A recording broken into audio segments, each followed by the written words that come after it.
explique em detalhes. Ó, eu já falei no alinhamento, né? Explique em detalhes o protocolo. Então, a neuropsicopedagogia, a gente faz o processo de avaliação, a gente tem a abordagem quantitativa e qualitativa, a gente vai entrar em contato dentro do processo de avaliação com outros profissionais que estejam acompanhando essa criança, vamos entrar em contato com a escola para identificar, né, o que pode estar prejudicando a aprendizagem. Nós vamos, né, fazer 5, 4, 6 sessões, 3 sessões de avaliação. Eu vou aplicar testes quantitativos e qualitativos numa bateria de avaliação para a gente ver, né, como está o nível do desenvolvimento. Então, vai alinhar com a família e a família vai ficar tranquila.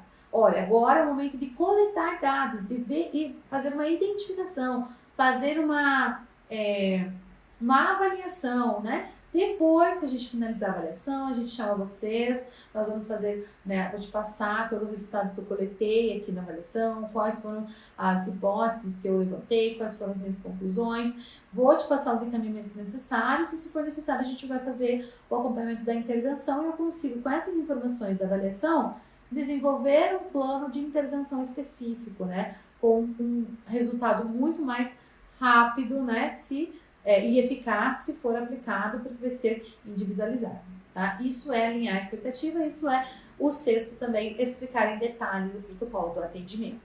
No 7, né, 7 ponto aqui do nosso checklist, você vai apresentar os valores e pacotes. Eu só trabalho com pacote, eu não trabalho com valor de exceção.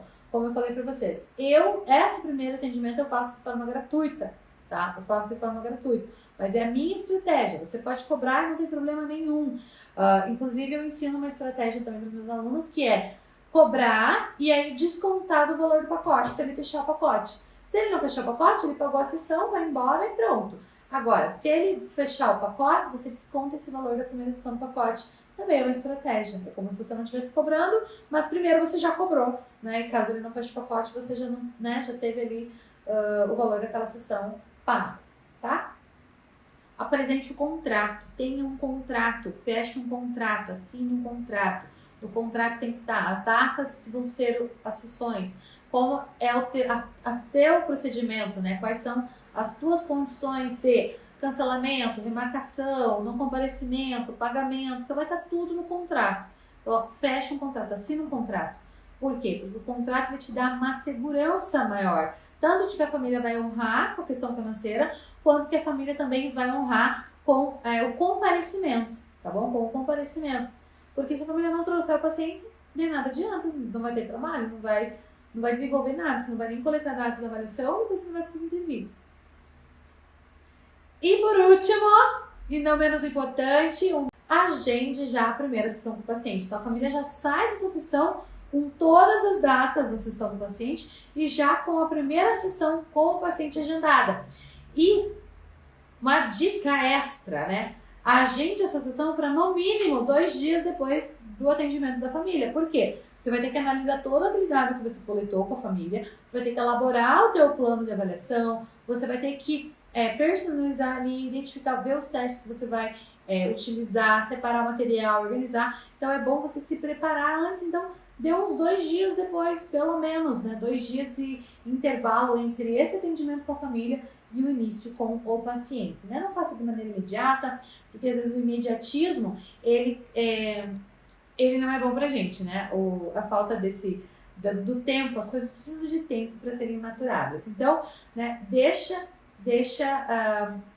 esse tempo para você se organizar. Às vezes você fala assim, eu vou fazer a caixa lúdica na primeira sessão, mas aí você lembra que está faltando instrumento, que você precisa repor, ou que você precisa higienizar, ou que você, enfim, tem que comprar alguma coisa que está faltando. Então você tem um tempo para se organizar, tá? E sempre, sempre, sempre desenvolva o seu planejamento. Desenvolva o seu planejamento, tá bom? Lembre dessas 3 palavras mágicas: planejamento, intencionalidade e estratégia. Não existe neuropsicopedagogia se não houver essas 3 palavras mágicas permeando ali o trabalho do neuropsicopedagogo, tá? É muito importante que você tenha planejamento, intencionalidade e estratégia, tá?